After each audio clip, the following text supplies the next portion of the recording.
Just about every billionaire seems to want one these days, but why are sports teams being traded like playing cards in the school playground? It's happening in basketball, Formula One, football, and even here in the NRL. But what does it mean for the sports we love?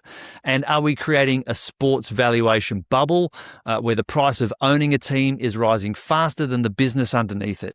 Let's find out, because if you want to know what's really going on in sport, you got to follow the money. And now it's time. It's time! It's time for Moneyball. Moneyball. Are you familiar with the story of Moneyball? Hey team, welcome to Moneyball, the business of sport. I'm your host, Scott Keenan, and this is the show for sports insiders and for fans that want to know what is really going on in the game. If you like the show, please subscribe on YouTube or wherever you get your podcasts. Now, the stories have been coming thick and fast with big money going into the teams that we all follow.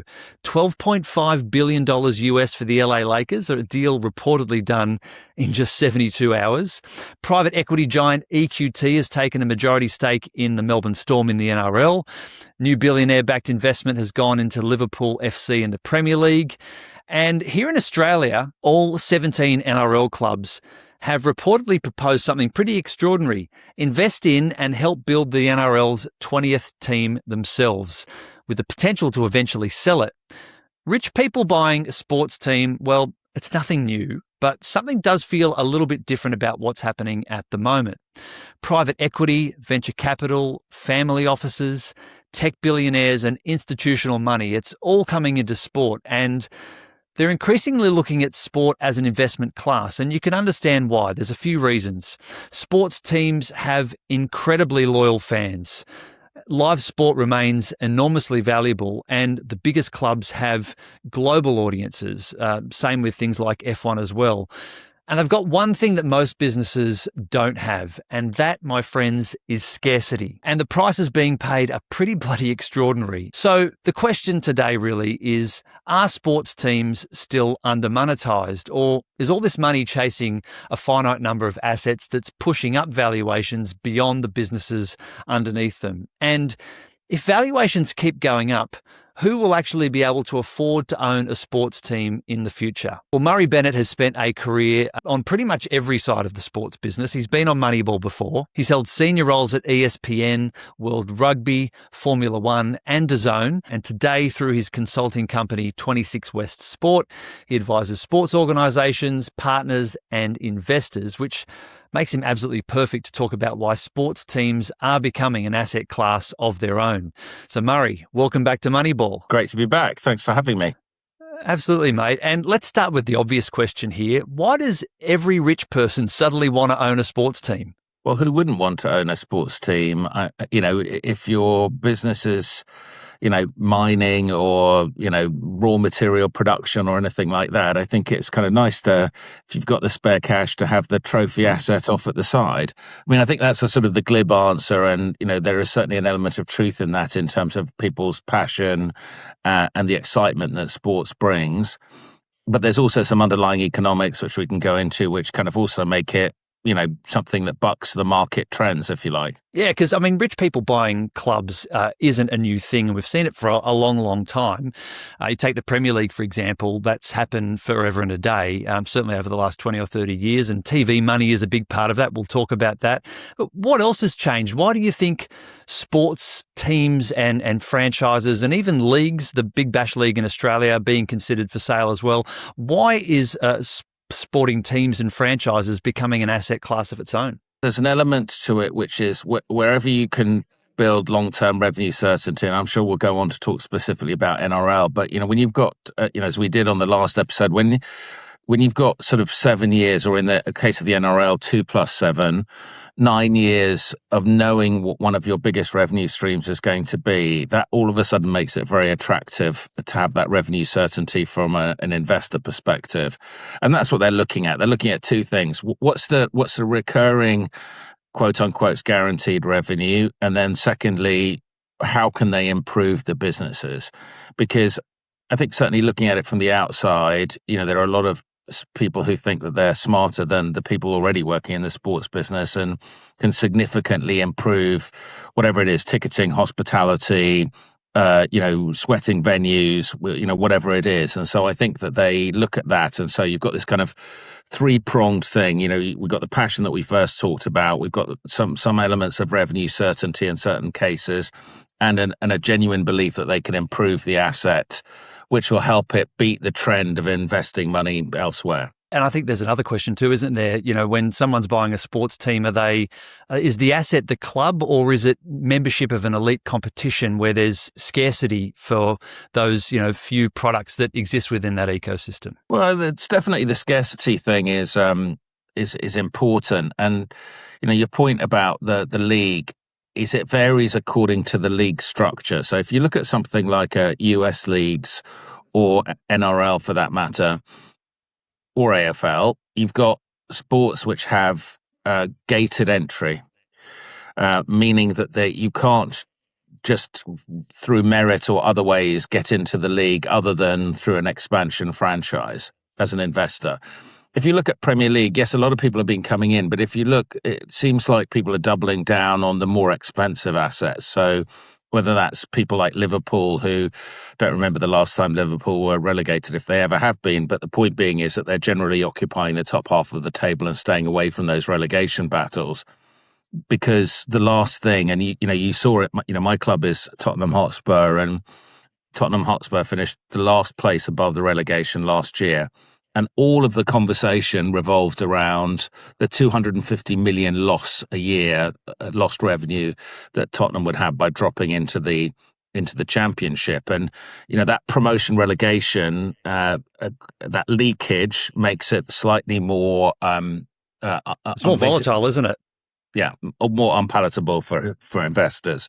And that's why you look at something like Melbourne Storm, and to me, that's an absolute no-brainer. Yeah, well, it's a closed league, right? So the rights are issued for these clubs by the leagues. You see that in the NBA too, where we're seeing these massive valuations. The LA Lakers just sold, and they're obviously going through the process, but $12.5 billion US. I mean, the multiples on the income to those businesses are huge, right? If you projected forward based on the current valuation, it's assuming that the Lakers could be a 30 billion asset in 10 years' time, and that's with a fairly modest growth rate. And so, from an investor perspective, you're looking at that and saying that's actually quite attractive. I mean, I think the Lakers is a slight outlier, and we can go and talk about that separately. But there are certain teams which are above even being a trophy asset. They are literally, unique cultural assets that it's very difficult to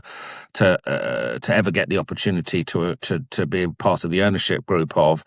And so whether you're, Lakers, Knicks, Manchester United, Liverpool, these are things which probably will outperform the market because they're such unique assets. But, the advantage that you have with US leagues is that they also have long-term media rights deals, with media rights being, a very significant part of the revenue that clubs can expect. So you're buying into a club. It's like having a country club membership where it's very, very difficult to get in, but once you get in, it's a license to print money, basically. The interesting thing I've always found about when you look at the US leagues is even the worst performing teams make a ton of money. And that's the key thing, is like, if you can get in through the door, if you can actually acquire a club or a franchise within one of these leagues, you are almost guaranteed to make money because they have these long-term fixed revenue guarantees, if you like. And maybe that's why the Melbourne Storm looked so attractive to outside investment. Just recently, 80% of the business sold. Matt Tripp, the sort of public-facing chairman who was a big shareholder in the business, remains there. But, the value they've achieved with that sale is reported to be around $150 million Australian. Meanwhile, the NRL has sold, like you said, 7 plus the 2 existing years left on this media deal that we have now. There's a pretty long runway of some good revenue for the business there, but at $150 million Australian, does that look pretty cheap comparatively for a permanent place in the NRL, given the revenues that are generated in the business? Well, I'd ask you that. I'd ask you that question. I think you're probably closer to it than I am. But just a very quick back of an envelope analysis. I think each club is making, under the new deal, roughly 40 million Australian, maybe a little bit more. And if you think that the Melbourne Storm sold at 150 million, that's only sort of 4x of its annual media revenues alone. Now, that's an incredibly simplistic way to look at it, and there's obviously a lot more factors in it than that. But to me, it seemed very, very low. But also, and a question I had for you was like, I was reading some of the Aussie media reports, and it seemed like it's been quite a protracted search for an investor. And I'm a little bit surprised by that, because to me, it seems like an absolute no-brainer. And admittedly, I think this got signed, a week ago after the sort of announcement of the big new media deal. But even so, I would have thought you'd have people queuing up at that kind of valuation. Yeah, I mean, it's a prestigious club, and they've been all about winning for 20 plus years since they came into the competition. It's a club undergoing a lot of change, and I think what the owners were looking for, some were looking to exit, but also they're looking for investment because their facilities actually aren't very good. Most of the other clubs in the NRL and in the AFL too, over the last 10 years, have received significant government money, both state and federal, to build out their facilities and their training centres.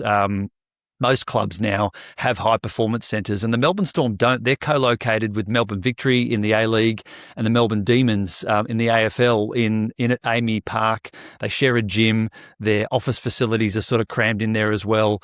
It was probably suitable when they first kicked off there or when they moved there, because originally they played out of another facility, but when Amy Park was built, the rectangular stadium in Melbourne, but I think they've outgrown it. They know that, and the other teams there too probably looking around. I think Victory would probably just stay there because they don't have much money, but the Demons probably as well are looking at other opportunities.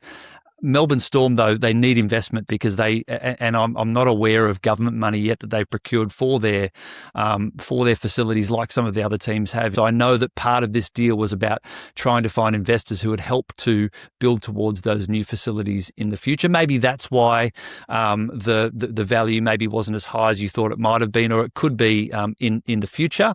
But with such a long run ahead of them on the media deal and it being a successful club, you think that investment would grow over time. It's kind of a no-brainer for somebody like EQT because, they've dipped their toe into sports investments elsewhere. They own IMG Academy, which is a, billion plus transaction. They also own Baller League, which, depending on who you listen to is kind of, plateauing a little bit now. And I think they're looking at this and saying this is a relatively small investment to be directly involved with a team, unlike the sort of the adjacency that they have with IMG Academy or Baller League. So maybe the thesis is that on top of the 150 odd, that there's a further 200, whatever the number is, that they're willing to invest in facilities and growing the club. And not only that, it's very attractive in some ways if it's an asset that has opportunities to be polished, because in some ways, if you're going in and you're buying a Liverpool at the top of the market, you're looking at a club that's doing well, has good facilities. There's not much room you can see for improvement, so you are buying at a very significant valuation. That's why you see Liverpool now being valued at, depending on who you listen to, between £5 and £6 billion. I mean, it's an astonishing growth from when Fenway bought it for 350 odd million, 10 years ago. Yeah, it's really interesting. I mean, the just looking at the NRL numbers that were reported by the Daily Telegraph here in Australia in the last few days on NRL club valuations, the Brisbane Broncos, and there's a bunch of different ownership models too. The Brisbane Broncos valued at around $393 million according to their estimates, and then every other NRL club according to their estimates is under the $200 million mark. And by these calculations, the Storm would be sitting around 10th for their valuation compared to other NRL clubs. That seems a little low to me, but it's interesting nonetheless. When private equity like ECQ looks at sport, Does it see businesses like the Storm that have been perhaps undervalued for a long time? You talked about what they're looking to sort of grow them, but we're seeing a lot more private money being pumped into sport. Are they seeing undervalued assets? I think there are always undervalued assets, and you kind of got this dichotomy between, on the one hand, looking as they would do with a rational business head at how can I improve the asset that I'm looking at, but you've also got this big passion play, right? You know that people behave irrationally when it comes to sport in general, and I think that they behave irrationally in two ways. One is, as investors, they behave irrationally because, as we talked about before, scarcity of assets and so on. But also, there's something passionate about that. I mean, I don't think people feel the same about going out and buying a coal mine. They're looking at buying a coal mine very much as kind of, what am I buying? What are the returns I can get on this? And how might I be able to flip this in 7-8 years' time? Whereas I think with sports clubs, you're not going... You're doing that rigor, but you've probably there's a large case to say you've already made the decision with your heart when you get the opportunity and you're trying to push it through. It's interesting that we're seeing more of this kind of like venture capital coming in and groups coming in and buying into teams. You were talking about the emotional and the trophy asset. The LA Lakers is obviously the big example right now, and the price is absolutely sky high at $12.5 billion US. The deal reportedly came about in just 72 hours, which to me seems pretty crazy for a deal of that size. What does it tell you about the willingness of these investors to deploy that much capital so quickly? Way back when, in the dim and distant past, I worked at the NBA, and I remember when Steve Ballmer bought the Clippers for, I think it was $2+ billion at the time, and everybody thought he was crazy. And we're 15 years later, and you're seeing the Lakers go for 12.5. There will come an end to this continued growth, but there's probably still a lot of opportunity there. And, some of it is linked to media fragmentation, because sport is one of the things that can guarantee mass audiences. And certainly if you look at big leagues like NBA, Premier League, NFL, there's a certain, although NFL, that's ownership model precludes clubs being owned by venture capital. But anyway, those big leagues have this almost guaranteed ability to generate big audiences.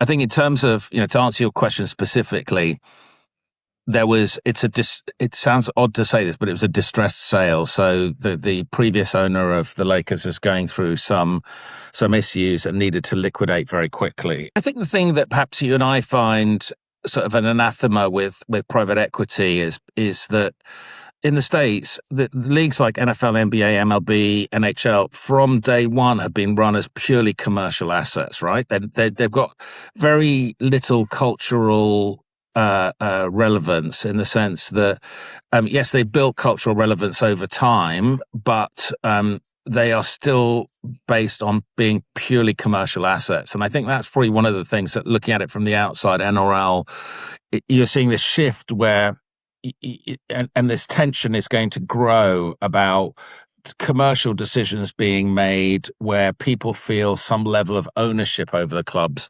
You see it a lot here in the UK and with Premier League, where people talk about, like, they can't possibly do that. It's my club. And I'm looking at it saying, it's not your club.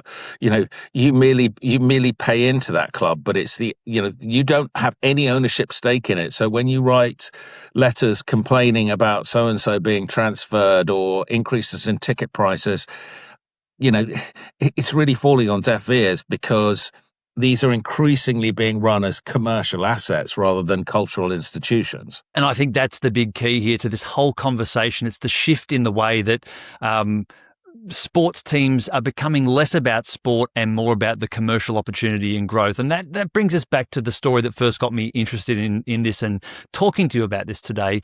The report that the 17 existing NRL clubs have reportedly proposed, collectively helping to fund and build a 20th team. And there's a lot of discussion about where that team would be at the moment. Central or Southeast Queensland is one option. Somewhere in New Zealand is the other, and there's a lot of push and pull. Peter V'landys has said he wants to name where that franchise will be before the end of this year. And of course, there's something like $140 million a year from the next TV deal hanging on another, like a 20th team coming into the competition. And I guess I wanted to talk to you about whether this is actually a sporting expansion for the good of the game, or is it asset creation for the good of the commercial interests that sit behind the game? If you're being pragmatic in your NRL, you're hopeful that it's both, but you're definitely leaning into the latter, right? So this is actually a way in which all of the teams can benefit from having an additional franchise. And they're not looking at it saying, oh, that's one more person I have to beat. They're looking at it saying, that's an asset creation. That's an asset that I own. And it's a little bit the same, when you look at Cadillac coming into Formula One, there was a little bit the same kind of discussions. And the teams are looking around saying, okay, like it just becomes a numbers game. It's what's the dispersal to me? It's like slightly different to the NRL example, but what's the financial benefit for me of getting a share of their entry fee? And as you may know, in Formula One, it's not just that Cadillac have had to pay an entry fee. They also get restricted dispersals from future revenues for a period of time. So it's the same in the NRL with the new Perth team. So Perth, I'm not sure how many years, but for a number of years, don't get a fee from the NRL. And in fact, they're being subsidised by the Western Australian government. So it's a sort of similar setup there as well. And it's interesting because I think it almost suggests like a change in mindset for the 17 kind of clubs that are standing now, where they treated Perth, and I think now they know about PNG and its ability to be able to go and get players on tax-free income. They treated them more as competitors and as something they wanted to push back against. And now it's almost like they've gone, okay, the NRL definitely wants a 20th team. How can we get a piece of the action? I think they'll also be keeping an eye on what's happened with the Storm, because that is going to be the first door that's opened. And I'm sure that there are multiple conversations going on with many different teams. And the idea that you've got this other additional revenue stream that's coming to you, or however it's structured, but the point is that you're making the asset bigger than it is currently by adding a 20th team that you own a chunk of. There'll be a lot of interest in other private equity companies buying into various teams. Let's just go back to the question about these valuations. They're obviously getting bigger and bigger and bigger. Are we witnessing the beginning of a bubble here? We've seen it with tech companies and other industries over the years. At what point do they sort of uncouple from media rights and other relatable financial measures? Does it pop at some point, or do we expect just, exponential increases over time? Well, if I knew the answer to that, I probably wouldn't be sitting here talking to you. I'd be, sipping a pina colada on my private island somewhere. But I think why you're seeing sort of tech-style valuations around sports franchises is because of the scarcity of the resources. If you think about it, the minute that you have a new app, a new piece of technology that comes out, yes, you may have first mover advantage, but it's pretty quick and easy for somebody else to replicate that, which is something you don't really have within sort of the sort of scarcity of franchises available. And certainly that increases even more so when you look at something like, say, a Formula One, where it doesn't really have any competition compared to, say, football, where you have multiple football leagues happening around the world. If you're not successful with this club, there's another club. In Formula One, you just don't have that. And that's why you're seeing such exponential growth in the sort of Formula One team valuations, because of the scarcity of the resources. Whether it's a bubble or not, I think you can argue it both ways, that it's going to continue to grow because it's such a unique asset class, because it's something that people are passionate about, and therefore it's something where audiences and fans coalesce around it. I spent some of my summer on the west coast of the US, and it was interesting going to a baseball game and seeing just the sheer amount of money that individual normal fans are spending on going to a game. And I'm not talking about ticket prices, but inflated cost of food, beverage, huge merchandising stores. So, it's kind of an irrational spend. Would you pay $50 for a T-shirt to anything other than your favorite club? It's those kind of questions I ask myself about, is there a bubble happening in this? And I think the answer is it's going to continue to grow because you have scarcity of assets, because you have sort of this kind of passion point around them, and because it's so important for in and amongst its major revenue streams. But you're seeing a massive uptick, and we've talked a lot about media rights, but you're seeing a strong uptick in sponsorship as well, because it's, what's the best way to make your product relevant or relatable is sports. Maybe music and a couple of other things, but certainly sports has a much more guaranteed return on investment. And ticket sales too, right? You look at the World Cup and they introduced dynamic ticket pricing and it didn't seem to put people off. They still filled all the stadiums and probably made a lot more money than they did on previous World Cups when it came to ticketing. If I turn it around the other way though, I mean, at some point, there's the risk that something goes wrong. What could go wrong? What could make valuations go the other way, do you think? Is it media rights slowing? Is it, an economic downturn globally? What could be something that could make things go the other direction? There are tons of people that have made the right decision sports-wise, but chosen the wrong franchise or the wrong asset. And I think you can look at private equity in rugby union. There's a lot that have invested minority stakes. And I think sometimes people come in and think that they can change sports and then realize that there are so many structures and issues and cultural things in place that make it very difficult to change. I think the point is that we talk a lot about the fantastic valuations of the Lakers or, the incredible good fortune that EQT have had to acquire Melbourne Storm. For every positive story, I think there are a few negative ones which we don't get to hear as much about because it's been the wrong partner at the wrong time delivering the wrong support. And so sometimes it can be a bit of a crapshoot. It's a sort of slightly educated crapshoot, but you need to do 10 investments to have one or two work. Yeah, that's right. And the trend at the moment is up, right? That's generally what we're seeing. To finish up, there is no business of sport without fans. And I often think about what the impact on this sort of thing is on fans and the way we enjoy sport for so long. It has been about the competition and the result and the cheering and the cultural connection that we have with our clubs and the players that run onto the field. At what point do you reckon maximising the value of an asset collides with what supporters want their clubs to be? In most instances, they're aligned in wanting success, right? So a private equity company, venture capital, and a fan all would like their club to win the league, the championship, whatever it is. I think that increasingly you're seeing the shift move, a shift from what fans want to what the equity partners believe is the right thing to do. And if you have a good equity partner, they listen to what the fans say and take it with a hefty dose of salt, but they're trying to bring them along on the journey. And a lot of that, it can be window dressing. It's the way that people are perceived to be. The Glazers at Manchester United have not had a great reputation with the fans because they just don't go to many games. When you've got, and I know it's a completely different example, when you've got sort of Ryan Reynolds, buying people beers in the pub in Wrexham, that endears somebody that owns the club to the fans. It's quite binary. They want you to see that you've got the same passion for the product that they have. And so that can be, to a certain extent, window dressing or manufactured, if you like. But I think that ultimately you are seeing a shift from it being about the fan to being about the owners.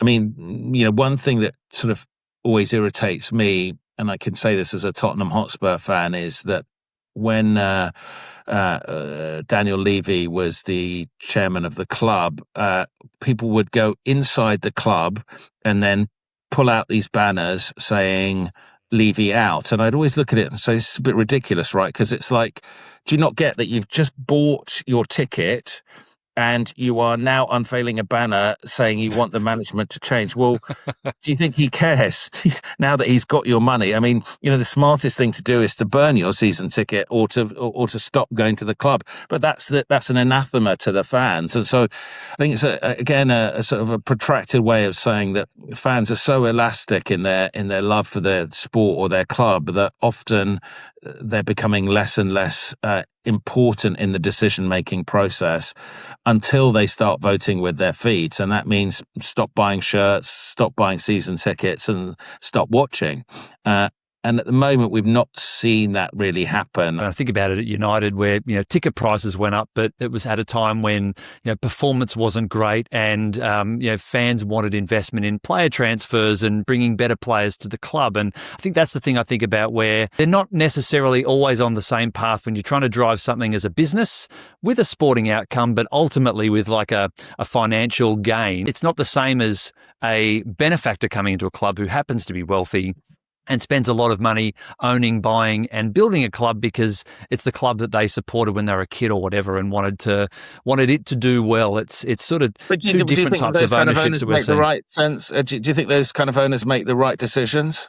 Not necessarily. Often they'll make dumb decisions because they're spending their money with their heart rather than their head or their business acumen. So I don't know whether that's necessarily the right way forward either. I think it's an interesting one because you certainly got that kind of problem happening in Union here, where you have a couple of wealthy benefactors who are and have been supporting clubs in Prem Rugby, and it's interesting because I think that when you try and do things at a league level, you don't have that commonality of purpose with some of the other owners because you're doing it as a benefactor and not necessarily as a businessman. Although they're obviously both, but you get this dichotomy between very simple things like trying to pool LED signage procurement, and they're saying no, I'd prefer to just do it myself rather than thinking of the greater good of all the clubs in the league, because they think it's their train set and they can do what they like with it. And I understand that, but I think I probably said this to you before. It's this commonality of purpose point around, when you're at somewhere like Formula One, NBA, NFL, and you're in an owners meeting, the tiebreaker is always what route is going to make us the most money, because that's why they're all doing it. Yes, Jerry Jones loves the Dallas Cowboys, but at the end of the day, he loves it because it's his Dallas Cowboys are an appreciating asset that are throwing off a ton of cash. You work with lots of different stakeholders across sport, including people who invest in sports businesses and brands.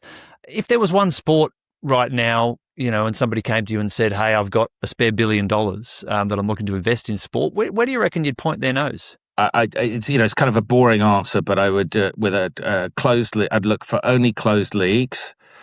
And I'd look for long-term media rights revenue, which kind of takes you probably first to a US league, to one of the major US leagues if you can get in. I still think that there's a fair amount of headroom in Formula One. And Formula One is a unique one, not necessarily because they have long-term agreed media rights deals, but because of the scarcity of the asset. You're buying one of 11 rather than one of 100 plus football teams. I think you see a lot of money going towards new leagues and owning it at a league level where you can sort of control the spread of it, if you like. But I still think whether there's been a lot of hype around pickleball and paddle and other new sports. I think that's incredibly difficult. The first people in get out relatively quickly, and they're the ones that are making money. But in terms of sort of bigger long-term plays, ideally looking for things which are closed leagues with long-term media rights and commercial revenues. Mate, we'll leave it there because it's a great way to round out the conversation. We sort of started there and we found our way back there at the end, mate. So really thoughtful discussion, mate. Thanks for your time and your insights again. Really appreciate you being here on Moneyball. Super fun. Always nice talking to you. Moneyball.